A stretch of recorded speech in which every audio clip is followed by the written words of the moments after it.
देखो बेटा, आज का अपने पास क्वेश्चन है, if omega is equal to 2t, r is equal to 2, then find time after which 80 makes 37 degree with a net. आपको बोला क्या जरा बेटा, देखो एक सर्कुलर मोशन में 80 कौन सा होता है, टेंजेंशियल वाला। 80 एक्सेलरेशन कौन सा होता है, टेंजेंशियल। तो ये किसके अलोंग लगता है, टेंजेंट के अलोंग। और AC किसके अलोंग लगता है बेटा, सेंटर के अलोंग। AC किसके अलोंग लगता है, सेंटर की ओर। और इन दोनों का जो रिजल्टेंट आता है वही क्या होता है आपके पास, ए नेट। इन दोनों का जो रिजल्टेंट आता है वही क्या होता है बेटा, ए नेट। तो ये बोला जा रहा है कि 80 ए नेट से जिस टाइम पर 37 डिग्री एंगल बनाएगा, तो वो टाइम बताना है आपको। वो टाइम बताना है कि कौन से टाइम पर 80 ए नेट के साथ कितना एंगल बनाएगा, 37 डिग्री। तो यहां से देखो, ओमेगा की वैल्यू आपके पास क्या दे रही है बेटा, 2t, और r की वैल्यू क्या दे रखी है, 2। r की वैल्यू क्या दे रखी है, 2। तो यहां से v की वैल्यू निकालनी हो तो कैसे निकालोगे, ओमेगा इंटू आर। ओमेगा की वैल्यू 2t इंटू आर की वैल्यू 2 मीन्स 40। क्या आ गया, 4t। तो यहां से AC की वैल्यू अगर निकालने जाओगे तो AC के लिए फॉर्मूला क्या होता है, v square upon r। v square upon r। v की वैल्यू क्या है, 40 मीन्स 40 का स्क्वायर डिवाइड बाय r की वैल्यू 2। 40 का स्क्वायर मीन्स कितना करोगे, 16। 4 का स्क्वायर 16 इंटू t का square t square divide by 2। इसको कैंसिल आउट करोगे तो वैल्यू कितनी आ जाएगी बेटा, 8t square. 8t square metre पर सेकेंड। 80 स्क्वायर मीटर पर सेकेंड। और अगर 80 की वैल्यू देखने जाओगे तो 80 के लिए formula d mod of v divide by dt।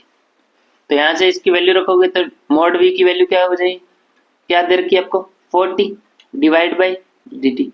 4 आपका बाहर, 4 कांस्टेंट है तो कहां जाएगा, बाहर। और dt का इंटीग्रेशन क्या जाएगा, t के रिस्पेक्ट में, तो 1 मींस वैल्यू कितनी आ गई, 4 मीटर पर सेकेंड।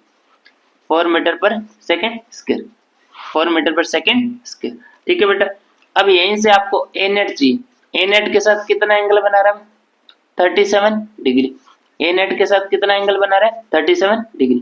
देखो इस डायग्राम को अपने बाहर बनाते हैं। ये तुम्हारे पास 80 और इससे परपेंडिकुलर डायरेक्शन में कौन सा, AC। और दोनों के बीच में जो रिजल्टेंट है वो क्या है, ए नेट। और ये कितना एंगल बना रहा है बेटा, 37 डिग्री। 37 डिग्री। अब यहां से अगर इस वेक्टर को मैं इधर शिफ्ट कर दूं तो ये भी कितना हो जाएगा, AC के बराबर। ये भी किसके बराबर, AC के बराबर। अब इस ट्रायंगल में मैं tan थीटा की वैल्यू लूं, tan थीटा की वैल्यू लूं तो आपके पास वैल्यू क्या आएगी, perpendicular upon base means AC by 80। और थीटा की वैल्यू आपको कितनी दे रखी है, 37 means tan 37 is equal to AC की वैल्यू आपके पास कितनी है, 80 स्क्वायर डिवाइड बाय 80 की वैल्यू कितनी है, 4। कितनी है, 4। तो यहाँ से tan 37 की वैल्यू क्या आती है, 3/4।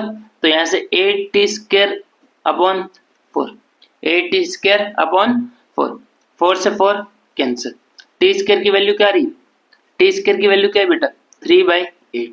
तो यहाँ से t की वैल्यू क्या आ जाएगी, √3/8। √3/8 सेकेंड। √3/8 सेकेंड।